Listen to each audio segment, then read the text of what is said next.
പ്രിയപ്പെട്ടവരെ, നമ്മളിപ്പോൾ ഉള്ളത് പിന്നെ ബന്ദിപ്പൂർ കാട്ടിലാണ്. ഒരു കൊമ്പനാനുണ്ട് റോഡ് ക്രോസ് ചെയ്യാൻ വേണ്ടി നിൽക്കുന്നത്. അതിന് വേണ്ടിയിട്ടാണ് നമ്മൾ ഇവിടെ നിർത്തിയിട്ടാണ് കാറ്. നമ്മൾ തൊട്ട് മുമ്പിൽ ഒറ്റ കാറ് കൂടെ, ഒരു കാറുകാരനെ മാത്രമേ ഉള്ളൂ. അങ്ങനെ ക്രോസ് ചെയ്യുമെന്ന് വിചാരിച്ചിട്ട് തൊട്ട് മുമ്പിലുള്ള കാറുകാരനെ നിർത്തിയിട്ടുണ്ട്. സന്ദീപേ, ഫോറസ്റ്റിൽ വണ്ടി വരുന്നു. ഒരു വണ്ടിക്കാരെ വരുന്നുണ്ട്. അയ്യോ, ആ വണ്ടിക്കാരൻ വണ്ടിയിൽ നിന്ന് ഒരാളെ കല്ലെടുത്ത് എറിഞ്ഞു.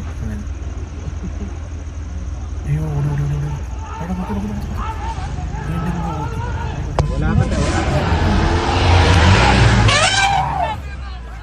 അയ്യോ, ജസ്റ്റ് അവിടെ രക്ഷപ്പെട്ടു കേട്ടോ. ഞാൻ വണ്ടി ജസ്റ്റ് കഴിച്ചിട്ടായിരുന്നു കേട്ടോ.